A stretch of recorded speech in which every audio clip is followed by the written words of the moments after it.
इमली को स्वाद लेकर देखो, खाने नहीं मतलब है लेकिन फिर भी इतने में कई खट्टे मन तो होगा उसे। जब हम ज्यादा खट्टी कोई चीज खा ले तो एकदम नेत्र बंद नहीं करते, कोई चिटपिटी खा ले तो भगवान ने ऐसा भाव किया करे राम राम राम कि देखो अब आग में जहर खवावे के ताई आ गए। फिर भगवान ने नेत्र बंद क्यों किए? सजनो संतों के अनेक अनेक भाव है, भगवान नेत्र इसलिए बंद किए सजनो, भगवान विचार करते देखो तो हमारे 24 अवतारों में 2 ही अवतार श्रेष्ठ है। कौन कौन से? राम अवतार और कृष्ण अवतार। और कन्हैया विचार करते हैं कि जब त्रेता में आए तो हमारे सबसे पहले पीछे को आ गई। सबसे पहले राम जी ने किसको ठिकाने पे लगाया था? भूल गए, कल ही तो बताया था। किसको? ताड़का। तो भगवान ने क्या काम किया था? जब भगवान विश्वामित्र जी के साथ में जा रहे थे तो ताड़का भगवान को जब खाने आए तो भगवान ने क्या काम किया? एक ही बाण प्राण हर लीना और दीन जानते निज पद। तो सबसे पहले भगवान ने किसका उद्धार किया था? सबसे पहले भगवान ने श्रीमती ताड़का जी का उद्धार किया था। अब भगवान द्वापर में आ गए तो भगवान विचार करते हैं, अरे राम राम राम राम, हम द्वापर में आ गए लेकिन जी मौसी ने तो तक भी पीछे नहीं छोड़ी। तो सबसे पहले भगवान कन्हैया ने किसको ठिकाने पे लगाया था? भगवान कन्हैया ने पूतना को ठिकाने पे लगाया था। भगवान ने नेत्रबंद किए। और सब भगवान ने नेत्रबंद किस लिए किए? इसके भाव तो अनंत है लेकिन मुख्य भाव यह है कि भगवान ने नेत्र इसलिए बंद किए कि भगवान क्या है? भगवान मायापति है। क्या है? मायापति। पूतना क्या है? पूतना किसका स्वरूप बनाकर आई? पूतना आई माया का स्वरूप बनाकर। पूतना किसका स्वरूप बनाकर आई? पूतना माया का स्वरूप बनाकर आई। तो भगवान क्या है? मायापति है। भगवान के सामने किसी की माया नहीं टिकती, भगवान के सामने किसी की अविद्या नहीं टिकती। भगवान ने विचार किया अगर मेरी दृष्टि, मेरी नजर इसके ऊपर पड़ जाएगी तो इसका नकली स्वरूप मिट जाएगा तो असली में ये राक्षसी बन जाएगी। तो सारे गोकुल में हाहाकार। जैसे ही भगवान को उसने मौका पाया भगवान ने नेत्रबंद की। सजनो तो उस पूतना ने जैसे उठाया और पूतना ने उठा करके लाला कन्हैया को अपनी गोद में लिया कि सामुंच मुंचालमिति प्रभासिणी निस्पीड्यमानो खिल जीव मर्मणे। उसने प्यारे कन्हैया गोविंद को अपने हाथ में लिया और उसने अपने जहर लगे स्तन को जैसे निकाला, जहर लगे स्तन को जैसे निकाल करके लाला कन्हैया के मुख में दियो तो जैसे छोटा बालक दुग्ध पान करता है तो एक स्तन अपने मुख में दे लेता और दूसरे स्तन पर छोटा सा नन्हा सा हाथ रख लेता। ऐसे कन्हैया ने पूतना के स्तन को मुख में दिया, दूसरे स्तन पर अपना नन्हा सा कन्हैया ने हाथ को रखा और जैसे लाला कन्हैया ने पहले तो जहर को पान किया, फिर लाला कन्हैया ने दुग्ध को पान किया, फिर धीरे धीरे लाला कन्हैया उसके रक्त को पान करने लगे। 1 मिनट भये, 2 मिनट भये, 5 मिनट भये। अब विचार करते हैं कि कैसा बालक है, ये तो मरा ही नहीं। अब जब 10 मिनट हुए तो उस पूतना को लगा कि मेरी शक्ति थोड़ी कम हो रही तो उसने सोचा कि मैं लाला को दूर करूं। जैसे लाला कन्हैया को उसने दूर करना चाहा, जैसे लाला को दूर करने का प्रयास किया तो भगवान और जोर से चिपकते। जैसे छोटे बालक को मां दूर करती है, जैसे दूध पिलाना बंद करती है तो बालक और जोर से मां से चिपकता है, वैसे ही लाला कन्हैया ने और जोर से उस पूतना से चिपके। अब जब भगवान नहीं छूटे तो पूतना का बोली कि छोड़ दो लाला। पूतना ने कहा कि छोड़ दो लाला, लेकिन जैसे ही पूतना ने कहा कि छोड़ दो लाला तो वो 7 दिन के कन्हैया का बोले कि मौसी हमें तो पकड़ वही आवे, मौसी हमें छोड़ वो ना आवे। और मौसी जी जा काल को हम पकड़ लेते हैं मौसी तो बातों फिर हम ठिकाने ही पे लगा के छोड़ते हैं। ये बात बड़ी सत्य सजनों, भगवान जिसको भी पकड़ लेते हैं भगवान उसको ठिकाने पे लगाकर छोड़ते हैं। भगवान अगर किसी भक्त को पकड़ते हैं तो भगवान उस भक्त की मंजिल तक पहुंचाकर छोड़ते हैं। अगर भगवान किसी पापी दुष्ट को पकड़ लेते हैं तो उसको भी ठिकाने पे लगाते हैं। बीच में नहीं छोड़ते भगवान, बीच में तो संसार के लोग छोड़ते। बीच में कौन छोड़ते हैं कि संसार के लोग कह तो सकते हैं कि हम तुम्हारे और तुम हमारे, लेकिन सज्जनों केवल कहने से काम थोड़ी। जिस समय भरी सभा में द्रौपदी के चीर का हरण हो रहा था, पांचों पति बैठे रहे, लेकिन किसी ने द्रौपदी की सहायता नहीं कर पाई। जिस समय द्रौपदी का चीरहरण हो रहा था, पितामह भीष्म एक से एक क्षत्रिय राजा बैठे थे, लेकिन किसी ने द्रौपदी की सहायता तो नहीं की थी। लेकिन कोई मुरली वाला, कल आपने कथा में सुना, जब वो हाथी डूब रहा था, पत्नी बच्चे कोई काम में नहीं आए, तो कोई एक ही परमात्मा। सज्जनों, भगवान ने गोपियों से कहा था कि गोपियों, संसार के लोगों के लिए तुम अपना यौवन दे देना, जवानी दे देना, सुंदरता को दे देना, संसार के लोगों को सब कुछ दे देना, लेकिन संसार के लोगों को मन मत दे देना। इस संसार के लोग मन की बड़ी दुर्दशा है।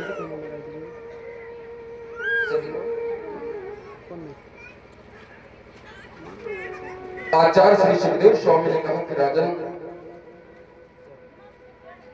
जैसे वो पूतना ने सुना कि मौसी जी हमें पकड़ो या हमें छोड़ो ना आवे, तो जैसे वो पूतना घबराई और लाला कन्हैया को लेकर के आकाश मोड़ गई।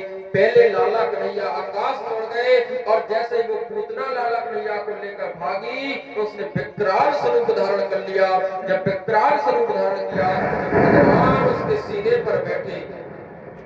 जब भगवान उसके सीने पर बैठे और वो पूतना आकाश में उड़ी, जैसे वो आकाश में उड़ी, तो भगवान उसके सीने पर बैठकर घूम रहे।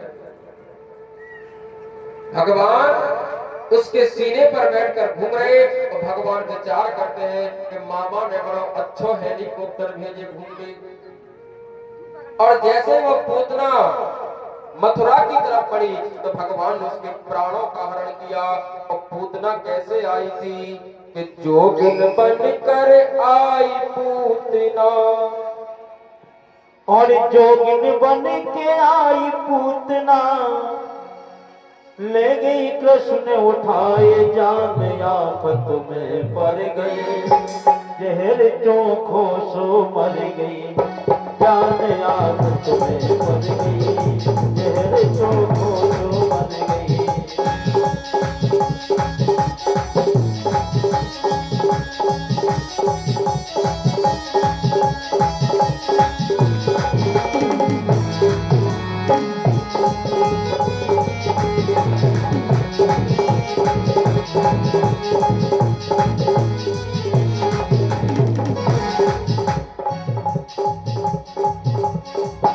और जोगिन बन के आई पूतना हो,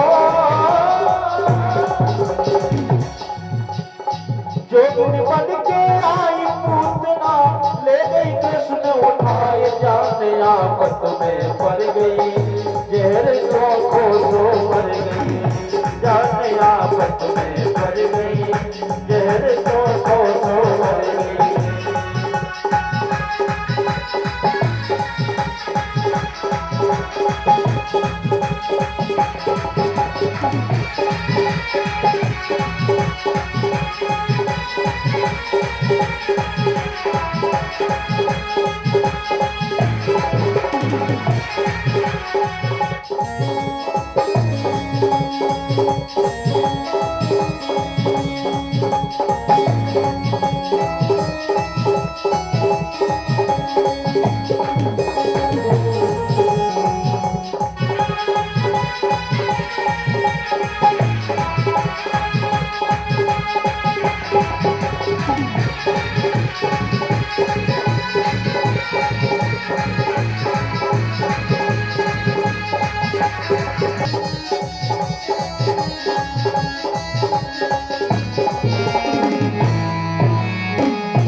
जब आई पूतना नंद नगर ले गई, उठा के श्याम सुंदर, जब आई पूतना नंद नगर ले गई, उठा के श्याम सुंदर, जब आई पूतना नंद नगर ले गई उठा के श्याम सुंदर। जब आई पूतना नंद नगर ले गई उठा के श्याम सुंदर। जब जहर का दूध पिलाया तो जहर का दूध पिलाया तो जब जहर का दूध पिलाया तो जहर का दूध पिलाया तो पूतना घर पर कट गई जहर तो मर गई। पूतना घर पर कट गई जहर तो मर गई।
तेरी लीला पार मदन मोहन तेरी लीला पार मदन मोहन। तेरी लीला पार मदन मोहन तेरी लीला पार मदन मोहन। हमें धन्य करो देखे दर्शन हमें धन्य करो देखे दर्शन। धन्य करो देखे दर्शन हम धन्य करो देखे दर्शन। सभी भक्त खड़े हैं द्वार पे सब भक्त खड़े हैं द्वार पे भक्त खड़े हैं द्वार पे सब भक्त खड़े हैं द्वार पे। तो खा सदा सुमर दई तो खा सदा सुमर दई जहर जो सो कर गई।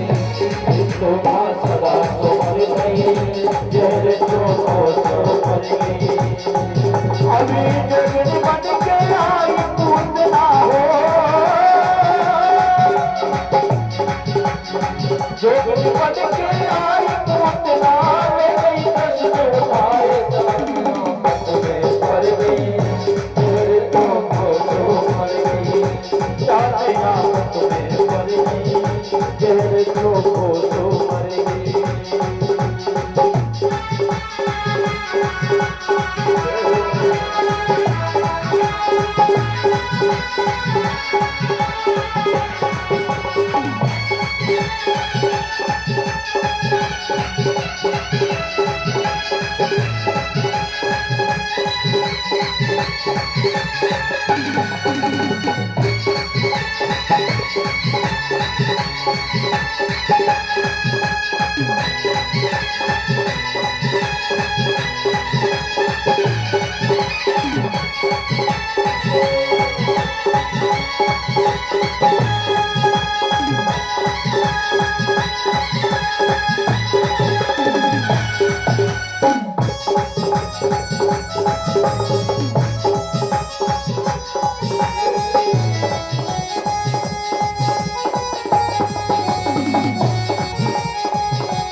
जाते आफत में पड़ गई जहर जो मर गई। जाते आफत में पड़ गई जहर जो मर गई। जाते आफत में पड़ गई जहर जो मर गई। जाते आफत में पड़ गई जहर जो मर गई। जैसे ही भगवान ने उसके प्राणों का हरण किया किसी के हाथ में लाला को सौंपो मैया। तेरो हम सबको बड़ा भाग अच्छा था कि पूतना को लाला को लेकर के भागी। वो राक्षसी लाला लेकर के भागी। ब्रजवासियों का भाव देखिए, जैसे वो लाला को लेकर के भागी के बाप को लगे उपट्टा, वो जोर जगड़ी धड़ाम के बाप के निकल गए प्राण। उन बेचारे ब्रजवासियों को क्या पता, उन ब्रजवासियों को क्या पता कि लाला स्वयं भगवान है। मैया ते बड़ी बावरी तेने लाला को ऐसा सौंप दियो। बेचारी मैया घबराती, मैया बोली कि पहले लाला को नीचे उतारो, लाला को नीचे उतारो। सज्जनों, वो इतनी बड़ी विकराल रूप धारण, इतना बड़ा स्वरूप उस पूतना का हो गया कि संतों ने ऐसा भाव में कहा कि उस पूतना के हाथ गिरे कहां? हाथरस में, और कान गिरे कानपुर में, मूड़ गिरी मुड़सान में। इतना विकराल रूप धारण हुआ। लेकिन सज्जनों, ऐसा कहते हैं 18 किलोमीटर की लंबी चौड़ी वो पूतना और 7 दिन की कन्हैया। बोले लाला को कैसे नीचे उतारा जाए, कैसे नीचे उतारा जाए? एक नसेनी बनाई, नसेनी की व्यवस्था की, नसेनी को लगा करके लाला को नीचे उतारो। जैसे ही लाला को नीचे उतारो तो माताओं बहनों के कौन सा पुराण अलग से पुराण होता है? पातसल पुराण। लेकिन लाला दूध न पीवे तो तुरंत राय लोन से नजर उतार देवे। लेकिन लाला ज्यादा रोग तो तुरंत लाला दूध ना पीवे। अबे ब्रज की गोपियों ने कहा कि मैया मैया, और पता कितना प्रेम करती माता मैंने कि उनका छोटा सा बालक 2-2.5 साल का बालक हुए ना, तो वो 4 रोटी कट्टू बना के खा ले थे घरे। लेकिन पड़ोसन जी से कहा के हैं कि दीदी सही में मौत ऐसी फत्ता सो है, एक रोटी को कोरे नहीं खाता, दिन भर रोते ही रोते रहते। मतलब उनको लगता है काल की नजर न लग जाए। ऐसा माताओं का भाव। बेटा नहीं नहीं, आपको अभी बाद में दे देंगे, ठीक है? अभी अभी निकल दुकान, फिर हम कल तक चलाएंगे। सज्जनों, अब चुप बैठेंगे आप लोग। तो जैसे वो माता पूरी सारी ब्रज की गोपियां लाला कन्हैया को गौशाला में ले गई, जब लाला ने राक्षसी को छियो जो अपवित्र रह गयो, और लाला कन्हैया को गौशाला में ले जा करके गाय के गोबर से स्नान करवायो, गाय के मूत्र से स्नान करवायो। और एक पूर्णमासी पंडितानी प्रोतानी जी थी, उन प्रोतानी जी ने एक श्यामा गाय की पूंछ को लिया, और श्यामा गाय की पूंछ को लेकर के जैसे ही लाला कन्हैया को झाड़ा लगायो, वो मंत्र क्या पढ़ती कि इंद्राणी ऋषिकेशा प्राणम नारायणो बता, श्वेत दीप पतिश्चित्तम मन योगेश्वर। वो लाला कन्हैया को झाड़ दिया। क्या कहती कि मेरे लाला की इंद्रियों की रक्षा जगन्नाथ स्वामी करो, मेरे लाला की खेलते हुए ऋषिकेश भगवान रक्षा करो, हे बद्रीनाथ भगवान मेरे लाला की रक्षा करो। तो भगवान मन ही मन में हंस रहे कि मेरा ही नाम मुझे ही झाड़ रहे, मेरे ही नाम से मुझे ही झाड़ा लगा रहे। अरे मैं ही ऋषिकेश हूं, मैं ही बद्रीनाथ हूं, मैं ही जगन्नाथ स्वामी, मैं ही हरिद्वार हूं, मेरो ही नाम, मेरो ही मंत्र, मुझे ही तुम नजर उतारे। भगवान ऐसे मन ही मन में लीला करते हंसते रहते। इधर ब्रजवासियों ने क्या काम किया? तो पूतना मरी पड़ी थी, तो पूतना के लिए चिता बनाई और उसके शरीर के टुकड़े टुकड़े कर करके जैसे ही पूतना की चिता में आग लगाई, तो जैसे ही राजा परीक्षित जी ने सुना, आचार्य सुखदेव स्वामी कहते कि उन ब्रजवासियों ने जैसे ही पूतना की चिता में आग लगाई, तो सुखदेव स्वामी ने कहा कि राजन, उस पूतना की चिता में से सुगंध निकली। क्या निकली? सुगंध निकली। क्या निकली? सुगंध। राजा परीक्षित जी ने हाथ जोड़कर कहा कि गुरुदेव, मुझे समझ में नहीं आया कि जिस पूतना के जीवन में कोई अच्छा एक भी इतना सा काम नहीं, पूतना का स्वरूप क्या है, काम क्या है? महाराज राजा परीक्षित जी ने कहा कि गुरुदेव कि पूतना लोक बाल घानी राक्षसी रुदिरासना जिघासय्या पहरसनम दत्त्वा पासेदितम। राजा परीक्षित जी ने कहा कि गुरुदेव, पूतना लोक बालक बने, जिस पूतना का ना तो काम अच्छा है, काम क्या है पूतना का? काम क्या करने आई थी? भगवान को जहर पिलाने। ना तो जिसका नाम अच्छा, ना जिसका काम अच्छा, और ना ही जिसका कुल खानदान अच्छा। कुल खानदान क्या है? राक्षस कुल में जन्म लिए। और गुरुदेव आपने कहा कि वो पूतना की चिता में से सुगंध निकली। अरे उस पूतना की चिता में से सुगंध नहीं निकलना चाहिए थी, उस पूतना की चिता में से दुर्गंध निकलनी चाहिए। न जिसका नाम अच्छा, न जिसका काम अच्छा, न जिसका स्वरूप अच्छा, और ना ही जिसका कोई ऐसा आचरण अच्छा। जिस पूतना की चिता में से सुगंध निकली, तब महाराज सुखदेव स्वामी ने कहा कि राजन आप ठीक कहते हो, लेकिन महाराज राजा परीक्षित से कहा कि एक बार राजन आप उस चीज पर विचार करिए। और सुखदेव स्वामी ने कहा कि राजन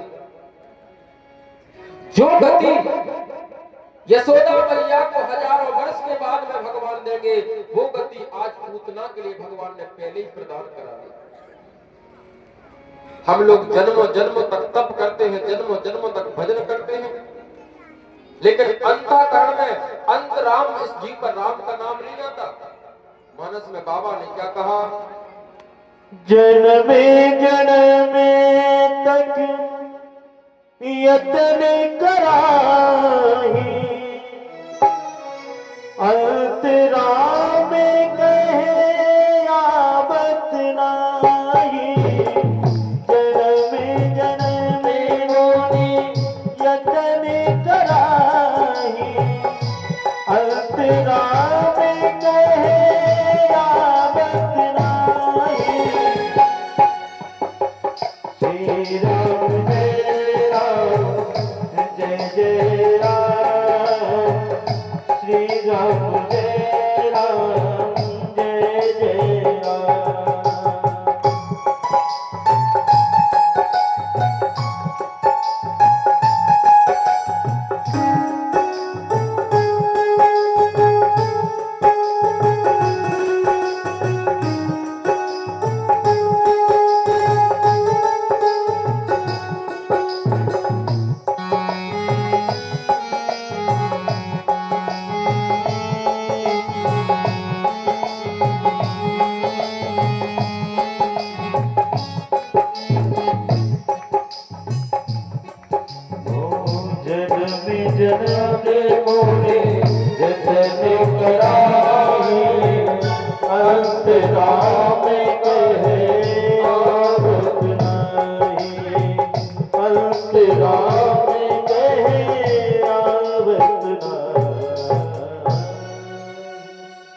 क्या कहा कि जन्म जन्म मुनि यतन कराई। हम जन्मों जन्मों तक तप करते हैं, जन्मों जन्मों तक भजन करते हैं, लेकिन अंतःकाल में इस जीवा पर राम राम याद नहीं आता।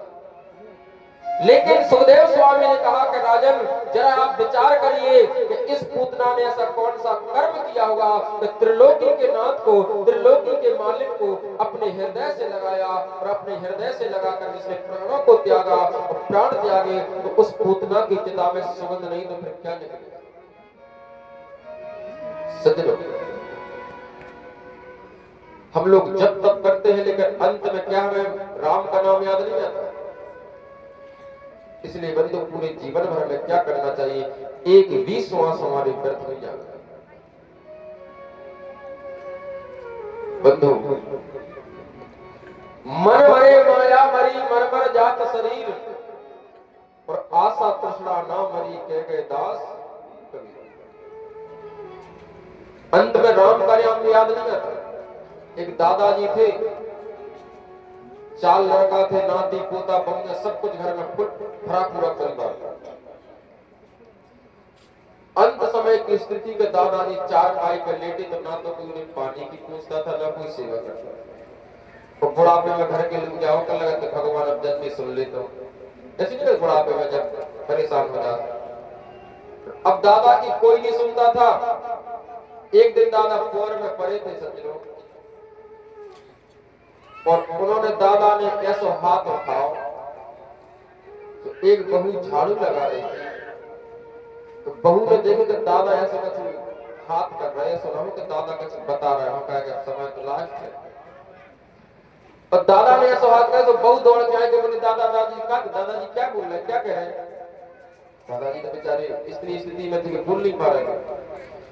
तब तक दूसरी बहू ने दे दे कि दीदी वहां पर क्या कर रही है, सुनो कि दादा कछुमई को अकेले में बता दे। वो दूसरी बहू दौड़ के आ गई, दूसरी आई, तीसरी आई, चौथी आई, बहू सब आ गई, नाती पोता आ गए, नतबंगे आ गए, बच्चा भी आ गए। अब दादा के पास में बैठे कि दादा क्या कह रहे बताओ तो दादा। और कोई मालिश कर रहा, कोई हाथ मड़ी लो, कोई सरसों को तेल लेके आ गया, तो खूब बढ़िया मालिश कर रहे। और दादा खूब जोर जोर से दबा रहे, एक प्रेशर से कहता दादा रक्त तो भूल जावे कि बोल नहीं होते। लेकिन दादा ने कुछ नहीं कह पाई। लेकिन नाती पोताओं ने, बेटाओं बहूओं ने जब खूब मेहनत की तो एक बार दादा ने ताकत लगाई जोर से, वो कहीं मैं कब से कह रहा हूं बच्चा बाहर खाए लेते। संसार ऐसा कुछ सदगत जन्म जन्म जतन कराई, अंत राम कहे आवत नाई। अंत समय में जीवा हिलती नहीं हमारी। एक बड़े सुंदर अच्छे कवि बिंदु जी महाराज, वृंदावन में बड़े अच्छे संत हुए बिंदु जी महाराज। बिंदु जी महाराज ने एक सुंदर पद गाया और बंधु बिंदु जी महाराज ने सब क्या दर्शाया। बिंदु जी महाराज ने केवल एक चीज दर्शाया हमारे जीवन में। बिंदु जी ने क्या कहा कि क्षण भंगुर जीवन की कलिका, कल प्राप्ति को जाने खिली न खिली, क्षण भंगुर जीवन की कलिका, कल प्राप्ति को जाने खिली न खिली।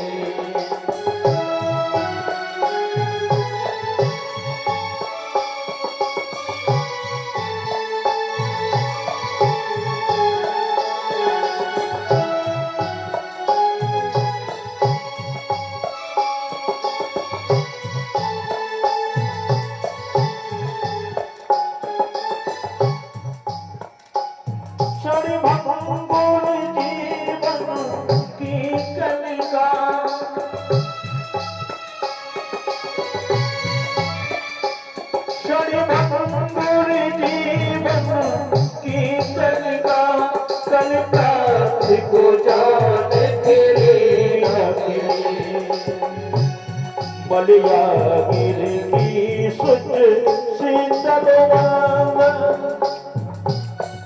ओ मलिया गिर की सुच शीतल मांग, सुगंध समीर चली न चली, मलिया गिर की सुच शीतल मांग, सुगंध समीर चली न चली।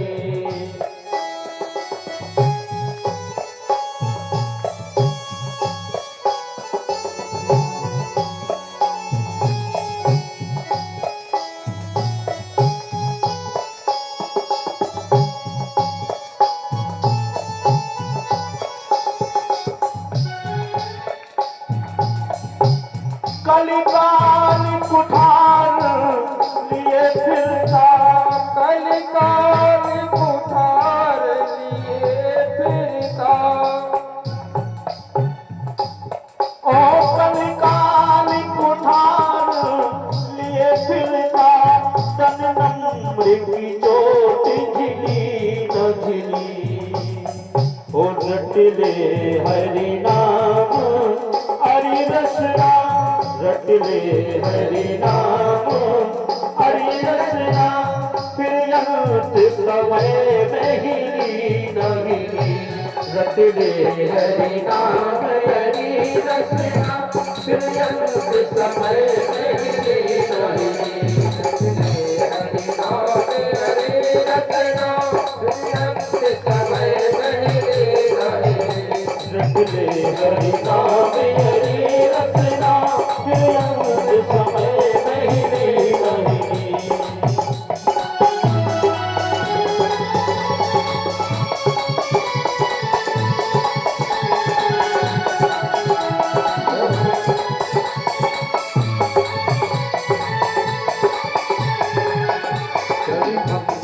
जीवन की करुणा, कर प्राण को जाने की